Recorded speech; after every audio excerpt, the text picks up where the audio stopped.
Welcome back, students. Today we'll continue with the class Biotechnology and its application.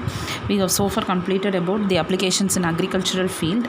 We'll continue for applications in medicine.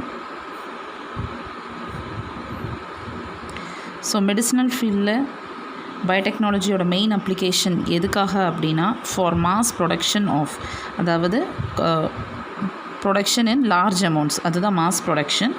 So mass production of safe and effective therapeutic agents அப்படின்னா substances that are used for treatment of diseases, அதுதான் therapeutic agents. அப்போ அதோட large scale productionக்கு வந்துட்டு we are going to use biotechnological principles and processes. And இந்த therapeutic agents ஓட advantages, அதாவது the therapeutic agents produced using recombinant DNA. Therapeutic agents that are produced using recombinant DNA ஓட advantage என்ன அப்படின்னா they do not have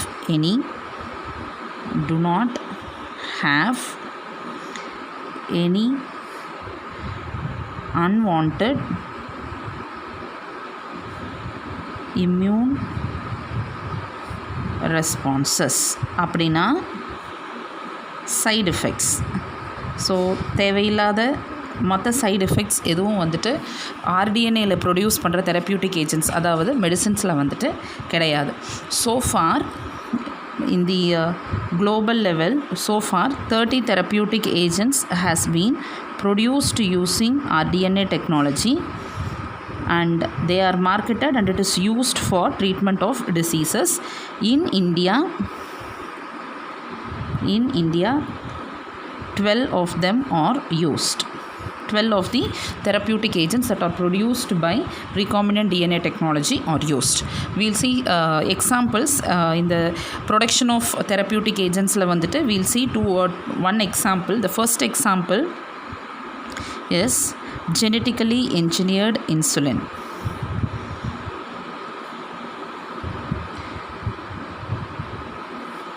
so இந்த insulin production எப்படி வந்துட்டு பண்ணினாங்க, யூஸிங் ரீகாம்பினன்ட் டிஎன்ஏ டெக்னாலஜி எப்படி பண்ணினாங்க அப்படின்னு பார்க்கலாம். Insulin it is use to treat diabetes.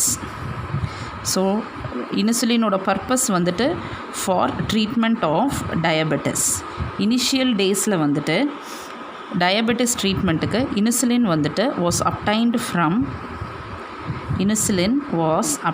From animals.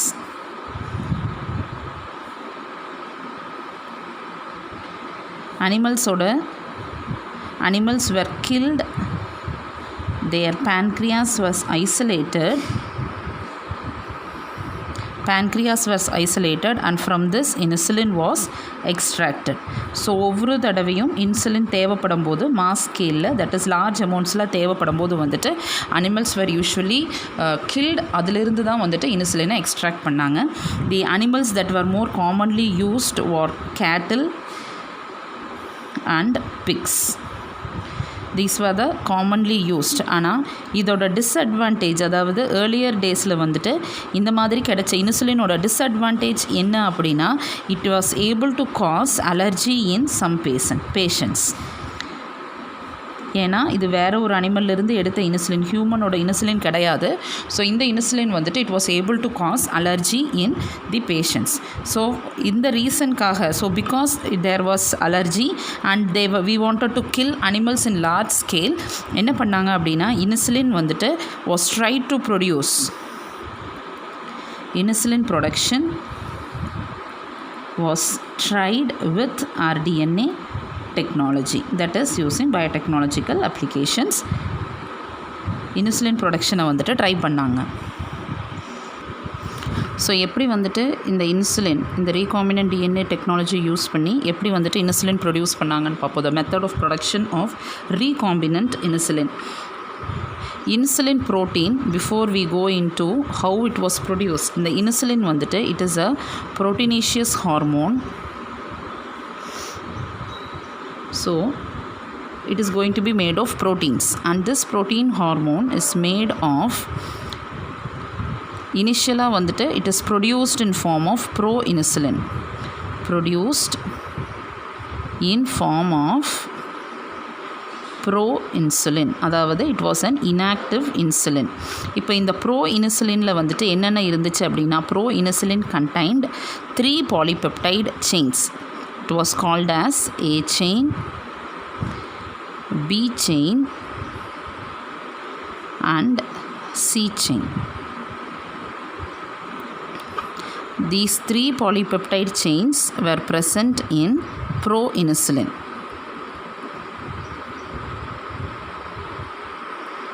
இதில் A chainum B chainum வந்துட்டு was interconnected with C chain. So A chain,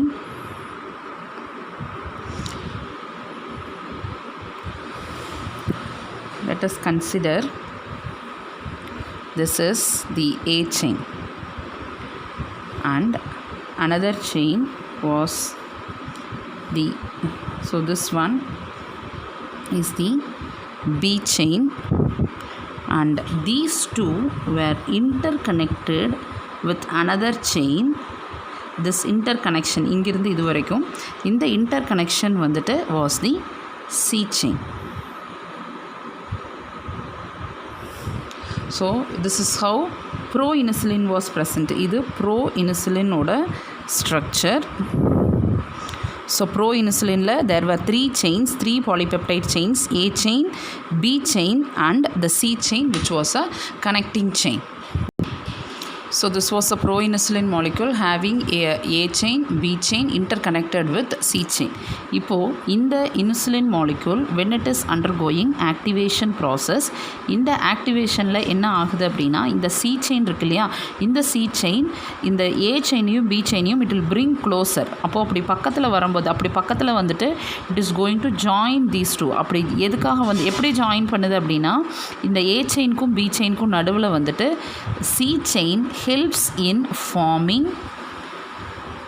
disulfide bonds. So disulfide bond formation நடக்கும்போது A chain and B chain are going to get united to each other. அதாவது ரெண்டும் attach ஆகிக்கும். இந்த மாதிரி disulfide bond formationக்கு help பண்ணும். So நான் இங்கே நடுவில் போட்டிருக்கிறது வந்துட்டு it is a disulfide bond. ரெண்டு சல்ஃபர் கண்டெய்னிங் அமினோ ஆசிட்ஸ்க்கு நடுவில் இருக்கிற disulfide bond. இப்போ disulfide bond formation நடக்கும்போது A chain and B chain are united to each other, attached to each other. After they get attached, இந்த C polypeptide chain இருக்கு இல்லையா, இந்த C chain வந்துட்டு will get detached and it is removed. இந்த molecule, அதாவது in which A and B chain are attached with disulfide bond is the active insulin molecule. So this is how நார்மலாக human பேன்க்ரியாஸில் வந்துட்டு insulin formation நடக்கிறது. So initially it is produced in pro insulin form, later on it is converted into active insulin by disulphide bond formation. Disulphide bond ஃபார்மேஷனுக்கு help பண்ணுறது வந்துட்டு C chain. அந்த C chain வந்துட்டு after disulphide bond is formed, it is removed from the pro insulin molecule, from the active insulin to form and active insulin molecule. இப்போது இந்த இன்சுலினை வந்துட்டு recombinant DNA டெக்னாலஜியில் produce பண்ணுறதுக்கு என்ன பண்ணினாங்க அப்படின்னா, they isolated. So first what they did was insulin A chain gene was isolated. So gene that was responsible for producing only A chain was isolated. That was inserted into vector, and this vector was inserted into the host cell. The host that was used was E. coli. So into E. coli cell it was introduced. Ipo this host cell was grown on large scale. So இப்போ அது large ஸ்கேலில் நம்ம grow பண்ணும்போது அந்த E coli செல்லில் வந்துட்டு ஏ செயின்கான gene இருக்குது. So from this A chain was purified. So this was how A chain was produced. இன்னொரு ஸ்டெப் என்ன அப்படின்னா பை சிமிலர் மெத்தட், அதாவது எப்படி வந்துட்டு ஏ செயினை ப்ரொடியூஸ் பண்ணாங்களோ in similar method B chain was also obtained. So இப்போது நமக்கு ஏ செயின் தனியாகவும் பி செயின் தனியாகவும் கிடச்சிருக்கு. என்ன பண்ணாங்க அப்படின்னா they mixed this A chain, it was purified. A chain, A polypeptide chain was purified from the E. coli that was having A chain gene. B chain was purified from the E. coli that was having B chain gene. இது ரெண்டையும் வந்துட்டு they mixed together in vitro conditions, that is in laboratory conditions. இதை ரெண்டையும் வந்துட்டு mix பண்ணி என்ன பண்ணாங்க அப்படின்னா it was allowed for disulphide bond formation. Allowed for conditions were provided so that அங்கே வந்துட்டு டைசல்ஃபைட் பாண்ட் ஃபார்மேஷன் இருந்துச்சு. ஸோ டைசல்ஃபைட் பாண்ட் ஃபார்மேஷனுக்கு அலோவ் பண்ணாங்க. அப்படி டைசல்ஃபைட் பாண்ட் ஃபார்ம் பண்ணும்போது என்ன ஆகும் அப்படின்னா the substance that was formed was the insulin molecule. So it was an active insulin molecule. ஏன்னா ஏ செயினுக்கும் பி செயினுக்கும் நடுவில் வந்துட்டு டைசல்ஃபைட் பாண்ட் ஃபார்மேஷன் நடந்துடும். ஸோ டைசல்ஃபைட் பாண்ட் ஃபார்ம் ஆகிடுச்சு அப்படின்னா அது வந்துட்டு ஆக்டிவ் இன்சுலின் ப்ரொடியூஸ் பண்ணிடும். ஸோ இந்த நேச்சுரலாக ப்ரொடியூஸ் ஆகிற இன்சுலினுக்கும் இந்த மாதிரி ரீகாம்பினன்ட் டிஎன்ஏ டெக்னாலஜியில் பயோடெக்னாலஜியில் நம்ம ப்ரொடியூஸ் பண்ணுற இன்சுலின் மாலிக்யூலுக்கும் என்ன டிஃப்ரென்ஸ் அப்படின்னா இங்கே சி செயின் அப்படிங்கிற ஒரு செயினை நம்ம ப்ரொடியூஸ் பண்ணவே கிடையாது. ரீசன் என்னென்னா சி செயினோட ஒரே ஃபங்க்ஷன் ஏ செயினுக்கும் பி செயினுக்கும் நடுவில் டைசல்ஃபைட் பாண்ட் ஃபார்மேஷன். அதை வந்துட்டு நம்ம in vitro கண்டிஷன்ஸில் we are going to provide conditions for disulfide bond formation. So C chain ப்ரொடக்ஷனே வந்துட்டு ஸ்கிப் பண்ணிட்டாங்க. they did not do this. And this insulin that was produced for the first time from E. coli was called as humulin, and this humulin production was done by humulin was produced by a company called as Eli Lilly in 1983. So it was introduced in the year 1983. So ரொம்ப இம்பார்ட்டண்ட்டாக நம்ம ஞாபகம் வைக்க வேண்டியது for Humulin production, for during this production, for Humulin production no C chain was produced. Reason நம்ம in vitro கண்டிஷனில் laboratory கண்டிஷனில் we are allowing it for disulfide bond formation. அந்த டைசல்ஃபைட் பாண்ட் ஃபார்மேஷன் தான் மெயின் ஒர்க் சி செயின்க்கு. So அதை வந்துட்டு நம்ம skip பண்ணி ஹியூமுலின் ப்ரொடக்ஷனை பண்ணாங்க. That was produced by the company called Eli Lilly and it was introduced in market for treatment during 1983. So this is the first application production of genetically engineered insulin in medicinal field. Second, we'll see about gene therapy.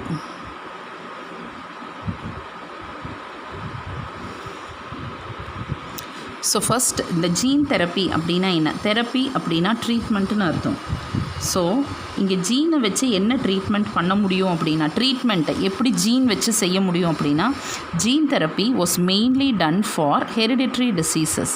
Hereditary disease அப்படின்னா disease that are transmitted from parents to the offspring. So இந்த hereditary டிசீசஸில் வந்துட்டு problem எங்கே இருக்கும்? Hereditary டிசீசஸில் in the DNA.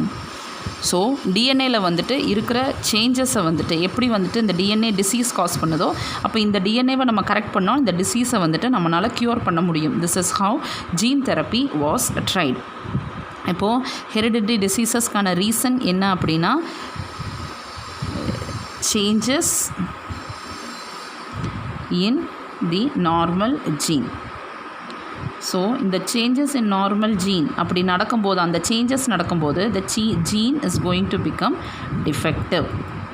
So gene வந்துட்டு defective ஜீனாக மாறிடும். இந்த டிஃபெக்டிவ் ஜீன் வந்துட்டு it is going to cause disease.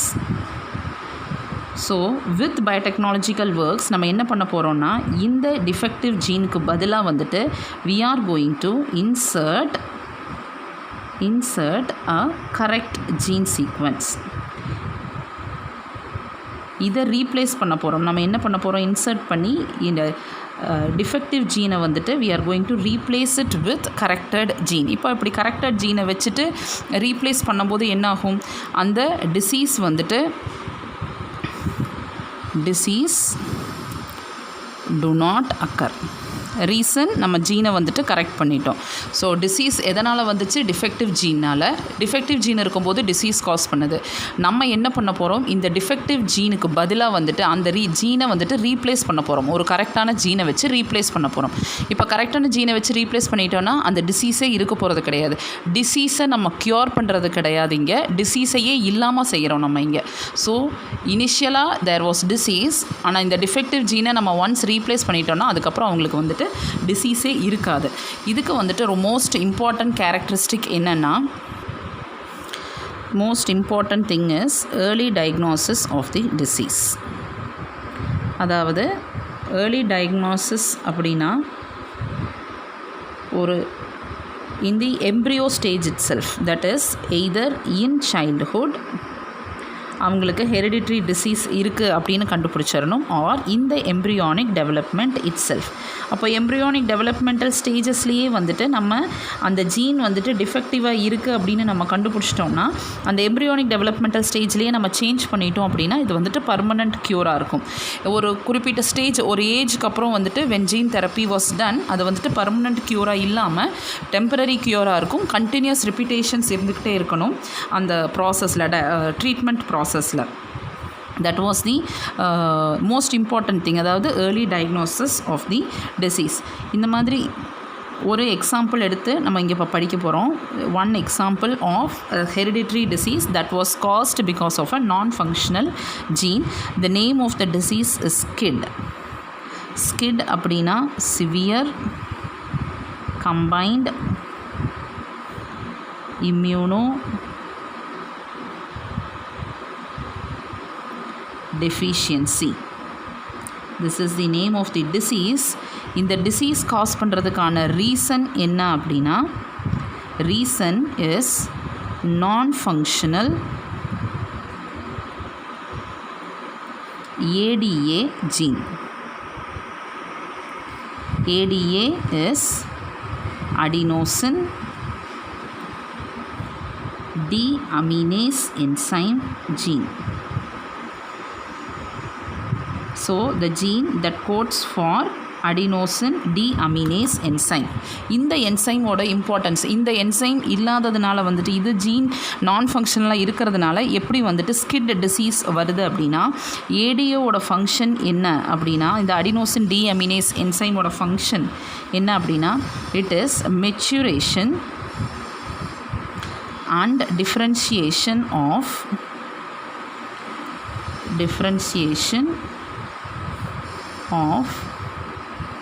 lymphocytes. So நம்மளோட இம்யூன் சிஸ்டம்க்கான ரீசன் லிம்ஃபோசைட்ஸ் வந்துட்டு மெச்சூர் ஆகிட்டு டிஃப்ரென்ஷியேட் ஆகிடு. இந்த லிம்ஃபோசைட்ஸ் வந்துட்டு it is a common cell. இது வந்துட்டு டிஃப்ரென்ஷியேட் ஆகும்போது it would be converted into B cells, B lymphocytes, which we commonly called as B cells, or T lymphocytes, or which we commonly call T cells. இந்த B cells வந்துட்டு is responsible for humoral immunity. நம்ம பாடியில் இருக்கிறது ரெண்டு type of immunity. Humoral immunity ஒன்று, cell mediated immunity ஒன்று. அதில் B செல்ஸ்க்கு வந்துட்டு பி செல்ஸ் வந்து ஹியூமோரல் இம்யூனிட்டி கொடுக்கும், டி செல்ஸ் வந்துட்டு செல் மீடியேட்டட் இம்யூனிட்டி கொடுக்கும். இப்போது இது ரெண்டும், இந்த ரெண்டு இம்யூன் சிஸ்டமும், அதாவது ரெண்டு டைப் ஆஃப் இம்யூனிட்டியும் வந்துட்டு நம்ம பாடியில் கரெக்டாக ஃபங்க்ஷனலாக இருக்கணும் அப்படின்னா லிம்ஃபோசைட்ஸ் டிஃப்ரென்ஷியேட் ஆகணும். லிம்ஃபோசைட் டிஃப்ரென்ஷியேட் ஆகணும்னா ஏடிஏ ஜீன் வேணும், ஏடிஏ என்சைம் வேணும். ஏடிஏ என்சைம் இங்கே நான் ஃபங்க்ஷனலாக இருக்க போகுது அந்த gene. So ADA enzyme production இருக்காது. ஏடிஏ என்சைம் ப்ரொடக்ஷன் இல்லைன்னா டிஃப்ரென்சியேஷன் கிடையாது. டிஃப்ரென்சியேஷன் இல்லைன்னா ரெண்டு டைப் ஆஃப் இம்யூனிட்டியும் கிடையாது. That is why the disease is called a severe and combined immunodeficiency. ரெண்டு இம்யூனிட்டி இல்லாததுனால it is immunodeficiency, combined because both, and it is going to be severe. So it is called as the SCID disease. இந்த டிசீஸ்க்கான treatment வந்துட்டு for the first time it was tried in 1990 for a 4-year-old girl. This girl, she had SCID. So இந்த பர்சனுக்கு வந்துட்டு initial treatment கொடுத்துட்டு இருந்தது வந்துட்டு தேவர் giving enzyme replacement injections. அதாவது கண்டினியூஸாக வந்துட்டு என்சைம்ஸை வந்துட்டு இந்த ஏடிஏ என்சைம் வந்துட்டு it was given through injection. So அப்போ அந்த ஏடிஏ வந்துட்டு நம்ம இன்ஜெக்ஷனில் ஒரு பர்டிகுலர் கான்சன்ட்ரேஷனில் கொடுப்போம். அது அவங்க பாடியில் இருக்க வரைக்கும் வந்துட்டு ஷீ ஹேட் டிஃப்ரென்சியேஷன். ஒன்ஸ் அந்த என்சைமோட குவான்டிட்டி கம்மியாயிடுச்சு அப்படின்னா இமீடியட்லி அவங்களோட லிம்போசைட் வந்துட்டு டிஃப்ரென்ஷியேட் ஆகாமல் போயிடும். this was done, but this did not, so there was no complete cure for this disease. அதனால் என்ன பண்ணாங்கன்னா they tried out gene therapy with rDNA technology. So இந்த ஜீன் தெரப்பி எப்படி பண்ணினாங்க அப்படின்னா for skid in this girl, இந்த பொண்ணில் வந்துட்டு எப்படி செஞ்சாங்க அப்படின்னா lymphocytes were collected from that girl. So lymphocytes was collected from the patient, that is from that girl, and this was grown in cell culture. அதாவது laboratory conditionல இந்த lymphocytes வந்துட்டு grow பண்ணாங்க. It was grown in cell culture. இந்த செல் கல்ச்சருக்குள்ளே வந்துட்டு என்ன பண்ணாங்க அப்படின்னா they introduced retroviral vector. இப்போ இந்த ரெட்டிரோவைரல் வெக்டாரில் என்ன இருந்துச்சு அப்படின்னா ஏடிஏவோட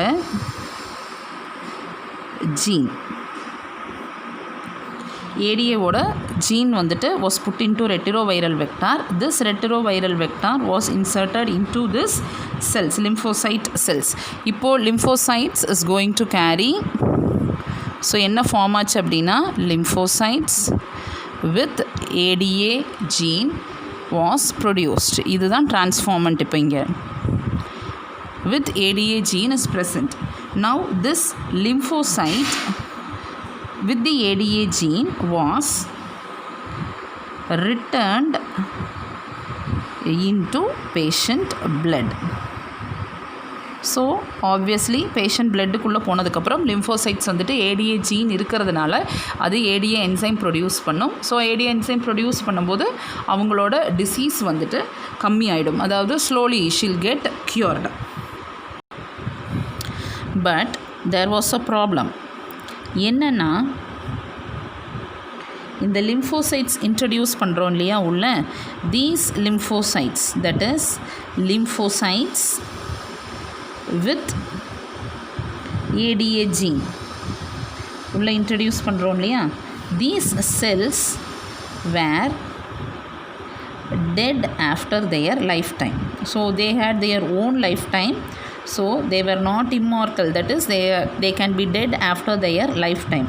So once வந்துட்டு இந்த lymphocytes once they die off, then the person will have that disease again. ஏன்னா இப்போ ஏடிஏ ஜீன் கிடையாது, இப்போ இங்கே இந்த lymphocytes dead ஆகிடுச்சு அப்படின்னா, ஸோ ஏடிஏ ஜீன் இல்லைன்னா obviously she is going to get that disease.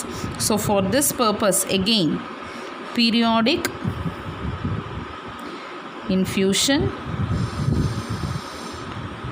of the recombinant DNA is required. அதாவது இன்ஜெக்ஷன்ஸ் வழியாக வந்துட்டு திரும்ப வந்துட்டு லிம்போசைட் வித் ஏடிஏ ஜீனை வந்துட்டு பீரியாடிக்காக வந்துட்டு நம்ம கொடுத்துக்கிட்டே இருக்கணும். அப்போ தான் வந்துட்டு அந்த லிம்போசைட்ஸ் உள்ளே இருந்துக்கிட்டே இருக்கும்போது வந்துட்டு டிசீஸ் காஸ் பண்ணாது.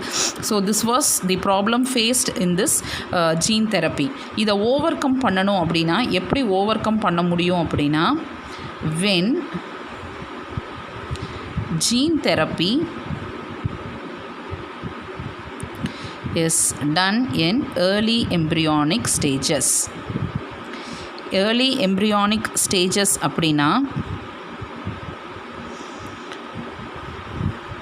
ஏர்லி எம்ப்ரியானிக் ஸ்டேஜஸ் அப்படின்னு எதை சொல்கிறோம் அப்படின்னா, எம்ப்ரியோ டெவலப்மெண்ட்டில் ஒரு பர்டிகுலர் ஸ்டேஜ் வரைக்கும் செல்ஸ் எல்லாமே அன்டிஃப்ரென்ஷியேட்டட் செல்ஸாக இருக்கும். அதாவது ஜெர்ம் லேயர் ஃபார்ம் பண்ணுறதுக்கு முன்னாடி அந்த அன்டிஃப்ரென்ஷியேட்டட் செல்ஸில் வந்துட்டு in undifferentiated cells if we are going to introduce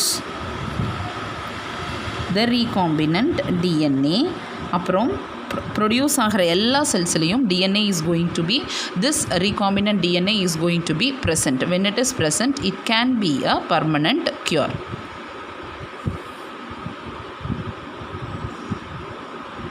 so permanent cure பண்ணணும்னா அன்டிஃப்ரென்ஷியேட்டட் செல்ஸில் பண்ணணும். அன்டிஃப்ரென்ஷியேட்டட் செல்ஸ் எப்போ இருக்குன்னா ஏர்லி எம்ப்ரியானிக் ஸ்டேஜஸ், அதாவது before germ layer formation. Once germ layers form ஆயிடுச்சு அப்படின்னா there will be differentiation of cells. So cells differentiate ஆக ஆரம்பிச்சிருச்சுன்னா ஸ்பெசிஃபிக் செல்ஸில் மட்டும்தான் நம்ம இன்ட்ரடியூஸ் பண்ண முடியும். ஆனால் அன்டிஃப்ரென்ஷியேட்டட் செல்லில் பண்ணும்போது ஒரு செல்லுக்கு பண்ணினாலே வந்துட்டு it can be spread to the complete embryonic cells. So effective treatment permanent க்யூருக்கு வந்துட்டு it has to be done in early embryonic stages, that is in undifferentiated cells. Similarly இந்த மெத்தட் நீங்கள் படிக்கும்போது வந்துட்டு they would have given you in book as ADA cDNA அப்படின்னு கொடுத்துருப்பாங்க. ADA cDNA was inserted into retroviral vector அப்படி தான் கொடுத்துருப்பாங்க. இந்த cDNA அப்படின்னா என்ன அப்படின்னு நமக்கு தெரியணும். ஸோ இப்போ இந்த ADA cDNAன்னு சொல்கிறோம் இல்லையா, this is nothing but the ADA gene. இதை தான் வந்துட்டு ADA cDNAன்னு சொல்கிறாங்க. அது எதனால் வந்துட்டு cDNA அப்படின்னு சொல்கிறாங்க அப்படின்னா cDNA stands for complementary DNA. So யூஸ்வலாக நம்ம என்ன பண்ணுவோம் அப்படின்னா ஒரு ஜீனை ஐசோலேட் பண்ணுறதுக்கு செல்லில் இருந்து டிஎன்ஏ எடுத்து டிஎன்ஏல இருந்து ரெஸ்ட்ரிக்ஷன் எண்டோநியூக்ளியஸ் வச்சு கட் பண்ணி அதுக்கப்புறம் நம்ம ஹைப்ரிடைசேஷன் டெக்னிக் மூலிமா வந்துட்டு நம்ம வந்துட்டு அந்த ஜீனை கண்டுபிடிப்போம். எந்த ஜீன் நமக்கு வேணுமோ அந்த ஜீனை வந்துட்டு கண்டுபிடிப்போம். ஆனால் ஏடிஏல வந்துட்டு cDNA யூஸ் பண்ணுறாங்க, அதாவது காம்ப்ளிமெண்ட்ரி டிஎன்ஏவை யூஸ் பண்ணுறாங்க. அப்போது இந்த காம்ப்ளிமெண்ட்ரி டிஎன்ஏனா நமக்கு என்னன்னு தெரியணும்.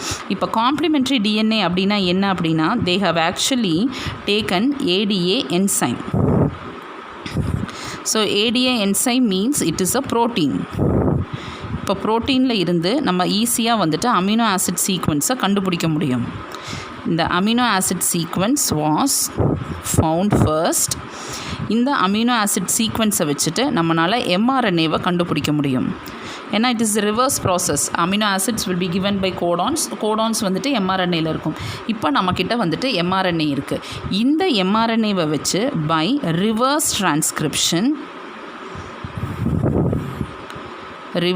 transcription processல we are going to find the DNA molecule.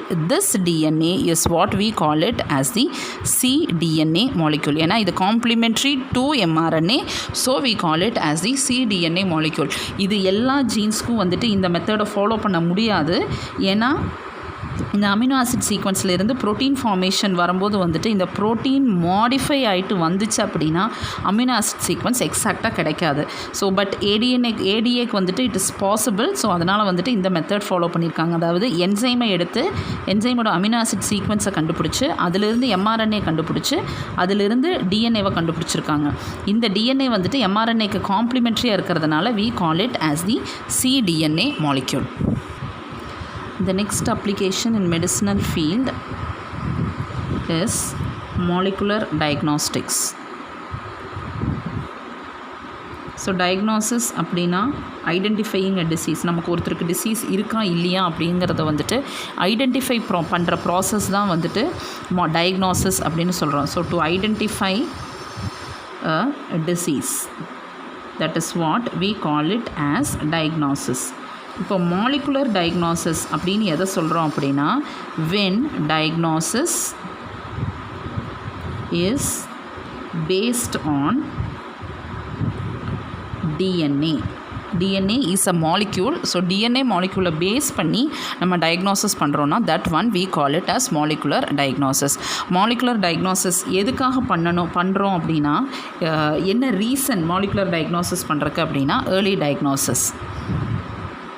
ஏன் அப்போது முதல்ல பண்ணிகிட்டு இருந்ததுலாம் வந்துட்டு ஏர்லி டயக்னோசிஸ் கிடையாதா அப்படின்னு கேட்டால் கிடையாது. ரீசன் என்ன அப்படின்னா ஓல்டர் மெத்தட்ஸ்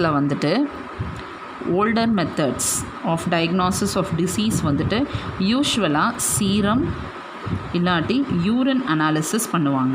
ஒரு டிசீஸ் இருக்கா இல்லையா ஒரு பேஷண்ட் அப்படின்னு கண்டுபிடிக்கிறதுக்கு serum or urine analysis. Serum is a part of blood and urine analysis பண்ணுவாங்க.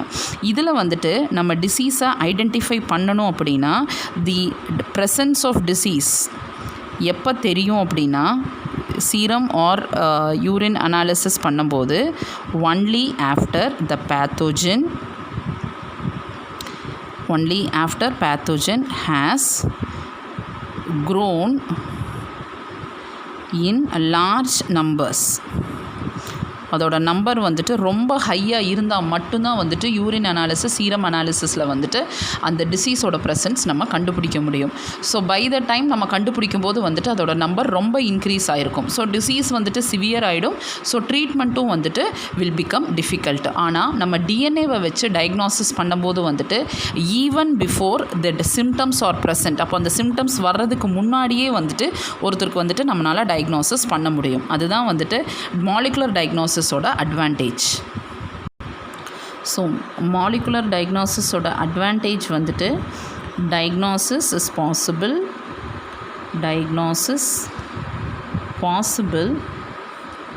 even before symptoms are going to appear. So நமக்கு அந்த டிசீஸ் இருக்குமாங்கிற சந்தேகம் இருந்தாலே வந்துட்டு நம்ம மாலிகுலர் டயக்னோசிஸ் பண்ணும்போது வந்துட்டு will be able to clear it out that நமக்கு அந்த டிசீஸ் இருக்கா இல்லையாங்கிறத வந்துட்டு ஈஸியாக கண்டுபிடிச்சிடலாம். த methods used for molecular diagnosis, first one is PCR, second ELISA, and third one is hybridization technique.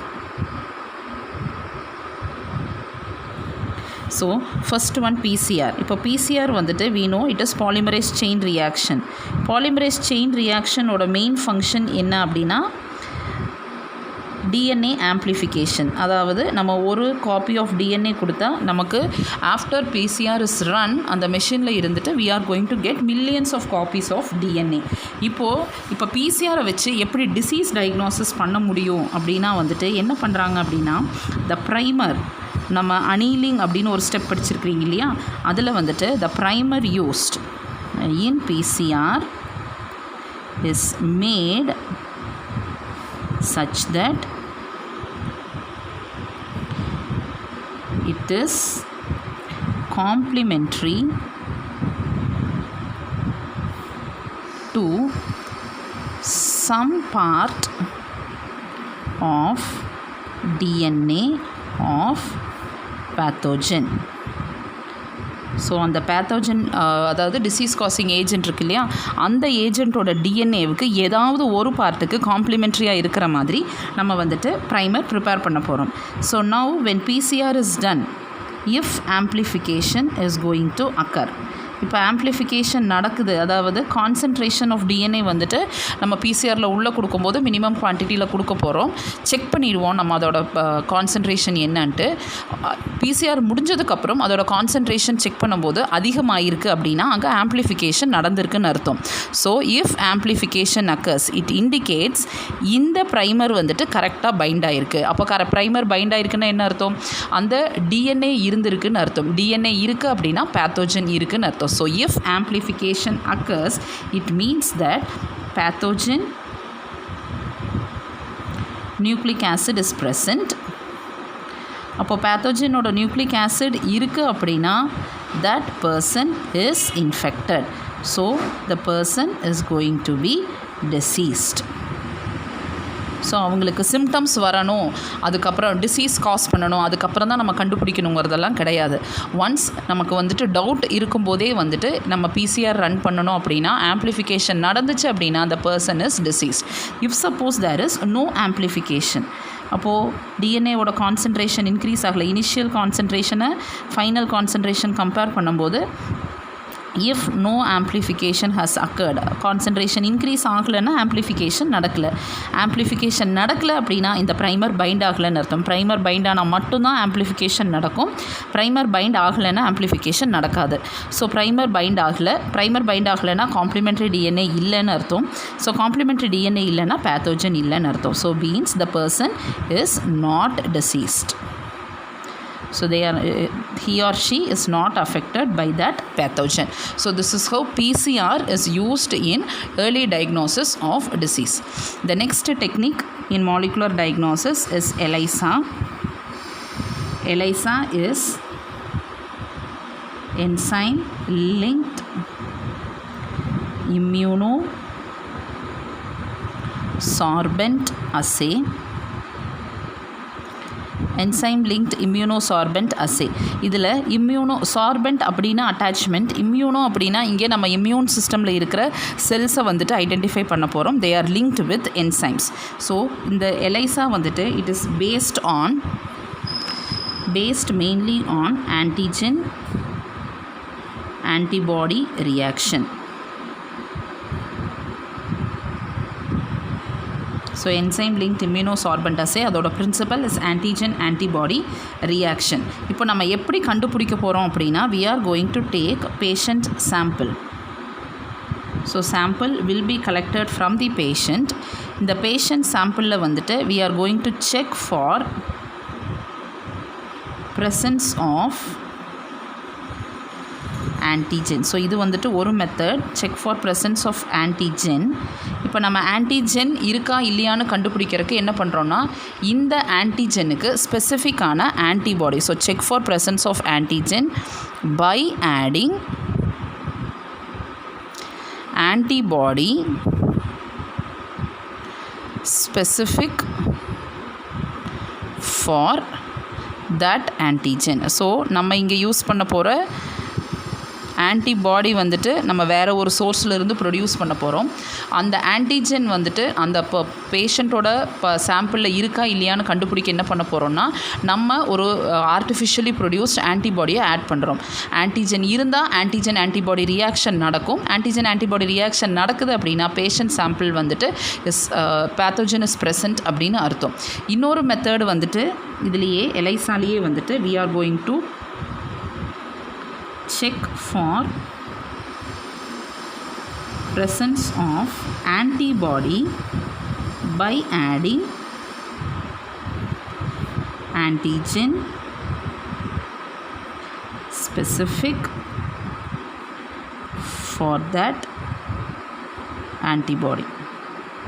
So பாடியில் அந்த பேஷண்ட்டோட சாம்பிளில் ஆன்டிபாடி இருக்கான்னு கண்டுபிடிக்கிறதுக்கு நம்ம ஆன்டிஜெனை ஆட் பண்ண போகிறோம். எகெயின் ஆன்டிஜென் ஆர்டிஃபிஷியலி ப்ரொடியூஸ் பண்ணிக்கலாம், இல்லை வேறு சோர்ஸ்லேருந்து எடுத்து இது ரெண்டையும் நம்ம ரியாக்ட் பண்ண வைக்கும்போது ஆன்டிஜென் ஆன்டிபாடி ரியாக்ஷன் நடந்துச்சு அப்படின்னா பேஷண்ட் பிளட்டில் ஒரு பேஷண்ட் சாம்பிளில் வந்துட்டு இன்ஃபெக்ஷன் இருக்குதுன்னு அர்த்தம், இல்லாட்டி இன்ஃபெக்ஷன் இல்லைன்னு அர்த்தம். ஸோ திஸ் இஸ் ஹவு எலைசாவில் வந்துட்டு தே ஆர் டூயிங். அண்ட் எலைசாவில் வந்துட்டு என்சைம் லிங்க்ட் அப்படின்னு எதுக்காக சொல்கிறாங்க அப்படின்னா usually the antigen or antibody that we add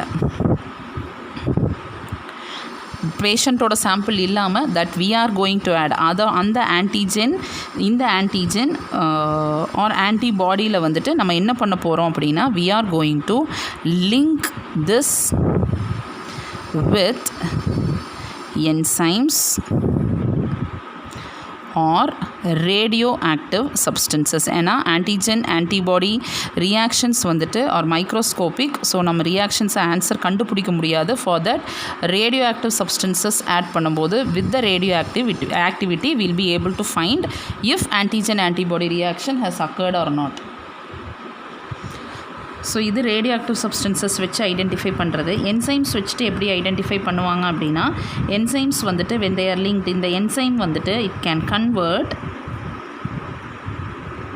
convert a colorless substrate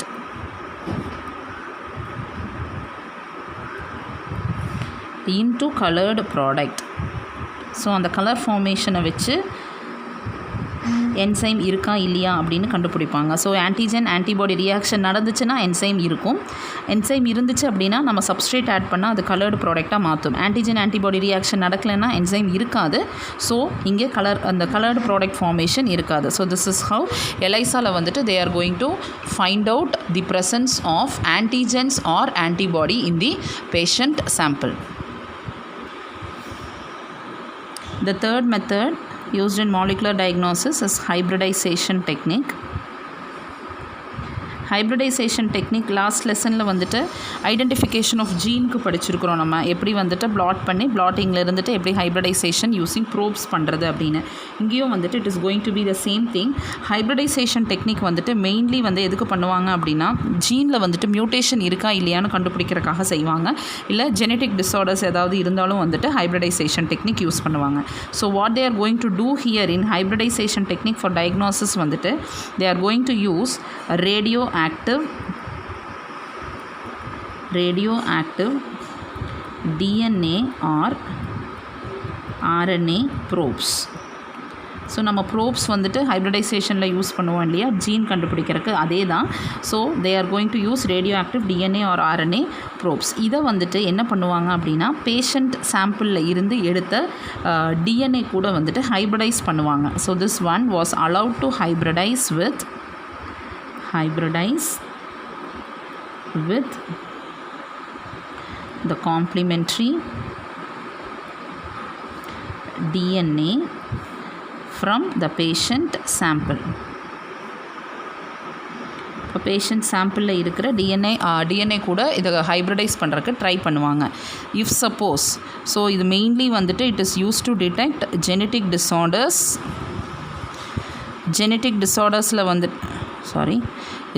டிஸார்டர்ஸில் நம்ம ஐடென்டிஃபை பண்ண போகிறது it is going to be the defective gene. இன்னொன்று மியூட்டேஷன்ஸ், பேஷண்ட்டில் வந்துட்டு எனி டைப் ஆஃப் மியூட்டேஷன்ஸ்னால் வந்துட்டு சேஞ்சஸ் இருக்கா அப்படின்னு கண்டுபிடிக்க போகிறாங்க. இங்கே ஐடென்டிஃபை பண்ண போகிறது மியூட்டேட்டட் ஜீன். இப்போது what they are going to do is they are going to take probe which is complementary to normal gene. So நமக்கு மியூட்டேஷன் எந்த இடத்துல இருக்குதுன்னு தெரியாது, இல்லை டிஃபெக்டிவாக இருந்துச்சுன்னா என்ன ரீசன்னால டிஃபெக்டிவாக இருக்குன்னு தெரியாது. ஸோ என்ன பண்ண போகிறாங்க, they are going to take probe for the normal gene. இப்போது when it is allowed for hybridisation, நமக்கு கிடைக்கக்கூடிய ரிசல்ட் 2 ஆப்ஷன்ஸ். அதாவது if the gene is normal in the patient, if gene is normal in the patient, then hybridization occurs.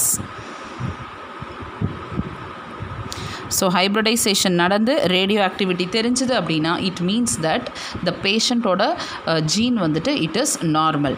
If suppose hybridisation is not occurring, இல்லை இன்னொரு reason வந்துட்டு gene is defective